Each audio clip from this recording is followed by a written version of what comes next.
അറിയാമല്ലോ, നമ്മളെ യുകെയിലേക്ക് ആകർഷിക്കുന്ന പ്രധാനപ്പെട്ട കാര്യങ്ങളിലൊന്ന് ഇവിടുത്തെ ബെനിഫിറ്റുകൾ തന്നെയാണ്. ഇപ്പോൾ ആ ബെനിഫിറ്റുമായിട്ട് ബന്ധപ്പെട്ട ഒരു സന്തോഷ വാർത്തയാണ് ഇന്നത്തെ വീഡിയോയിൽ നിങ്ങളിൽ പങ്കുവെക്കാൻ ആഗ്രഹിക്കുന്നത്. നിങ്ങൾക്കെല്ലാം അറിയാമല്ലോ, നമുക്കിപ്പോൾ യുകെയിൽ ഒരു പെർമനന്റ് റെസിഡൻസി ആയിക്കഴിഞ്ഞാൽ അല്ലെങ്കിൽ ഇവിടുത്തെ സിറ്റിസൺസിനാണ് ഈ ബെനിഫിറ്റ്സിന് വേണ്ടി അപേക്ഷിക്കാൻ സാധിക്കുന്നത്.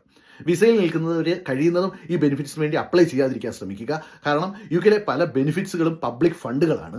അതുകൊണ്ട് തന്നെ നമ്മുടെ വിസയിൽ ക്ലിയർ ആയിട്ട് അവർ മെൻഷൻ ചെയ്തിട്ടുണ്ട്. ഇപ്പോൾ വിസയിൽ നിൽക്കുന്നവർക്കാണെങ്കിൽ അവർ വിസയിൽ ക്ലിയർ ആയിട്ട് മെൻഷൻ ചെയ്തിട്ടുണ്ട് പബ്ലിക് ഫണ്ടുകൾ അലൗഡ് അല്ലെന്ന്.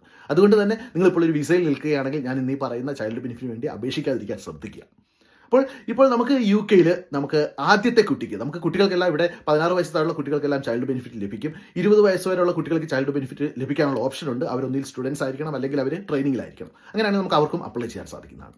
അപ്പോൾ യുകെയിലുള്ള നമ്മുടെ ആദ്യത്തെ കുട്ടിക്ക് അവർ തരുന്നത് നിലവിൽ 24 പൗണ്ടാണ്. അത് അവർ 25 പൗണ്ട് 90 പെൻസ് ആക്കി കൂട്ടുകയാണ്. പിന്നെയുള്ള എല്ലാ കുട്ടികൾക്കും നമുക്ക് ആഴ്ചയിൽ ലഭിക്കുന്നത്, ഇപ്പോൾ നിലവിൽ ലഭിക്കുന്നത് 15 പൗണ്ട് 90 പെൻസ് ആണ്. അത് 16 പൗണ്ട്